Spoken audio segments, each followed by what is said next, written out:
ಸದೃಢ ರಾಷ್ಟ್ರ ನಿರ್ಮಾಣದ ರೂವಾರಿ ಪ್ರಧಾನಮಂತ್ರಿಯವರ 74ನೇ ಜನ್ಮದಿನದ ಅಂಗವಾಗಿ ರಾಯಚೂರು ಯುವ ಮೋರ್ಚಾ ವತಿಯಿಂದ ರಕ್ತದಾನ ಶಿಬಿರ ಹಮ್ಮಿಕೊಳ್ಳಲಾಗಿತ್ತು.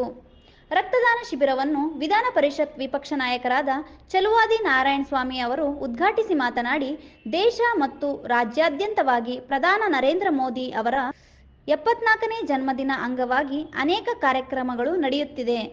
ಜಿಲ್ಲೆಯಲ್ಲಿಯೂ ಉತ್ಸಾಹದಿಂದ ಯುವಕರು ರಕ್ತದಾನ ಶಿಬಿರ ನಡೆಸುವ ಮೂಲಕ ಮತ್ತೊಬ್ಬರು ಜೀವ ಉಳಿಸುವ ಕೆಲಸ ಮಾಡುತ್ತಿದ್ದಾರೆ.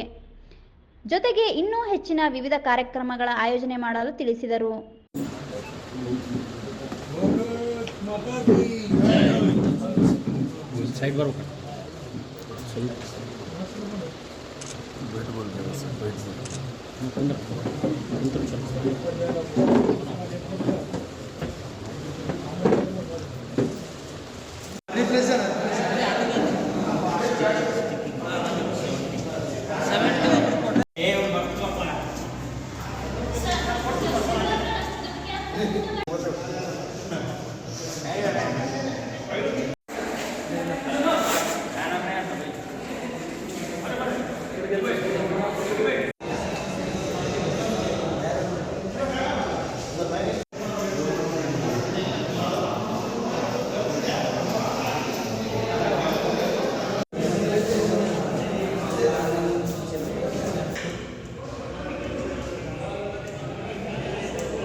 ಈ ಸಂದರ್ಭದಲ್ಲಿ ಜಿಲ್ಲಾಧ್ಯಕ್ಷ ಹಾಗೂ ಶಾಸಕ ಡಾಕ್ಟರ್ ಎಸ್. ಶಿವರಾಜ್ ಪಾಟೀಲ್, ನಗರಸಭೆ ಸದಸ್ಯರುಗಳು, ಜಿಲ್ಲಾ ಯುವ ಮೋರ್ಚಾ ಅಧ್ಯಕ್ಷರು ಎನ್. ವಿನಾಯಕ್ ರಾವ್, ಪ್ರಧಾನ ಕಾರ್ಯದರ್ಶಿಗಳು ಎನ್. ಕಾರ್ತಿಕ್ ರೆಡ್ಡಿ, ಯುವ ಮೋರ್ಚಾ ನಗರ ಮಂಡಳ ಅಧ್ಯಕ್ಷರು ಉಪ್ಪೆಟ್ ರಾಜಶೇಖರ್ ರೆಡ್ಡಿ, ಪ್ರಧಾನ ಕಾರ್ಯದರ್ಶಿ ಲಕ್ಷ್ಮಣ್, ಉಪಾಧ್ಯಕ್ಷರು ವೆಂಕಟೇಶ್, ಉಪ್ಪಾರ್ ನವೀನ್ ಕುಮಾರ್, ಆದರ್ಶ್, ತೇಜು ಆಲ್ಕೂರ್, ಬಂಕ ರಾಕೇಶ್, ಶಶಾಂಕ್ ರೆಡ್ಡಿ, ಪಕ್ಷದ ಮುಖಂಡರು ಉಪಸ್ಥಿತರಿದ್ದರು.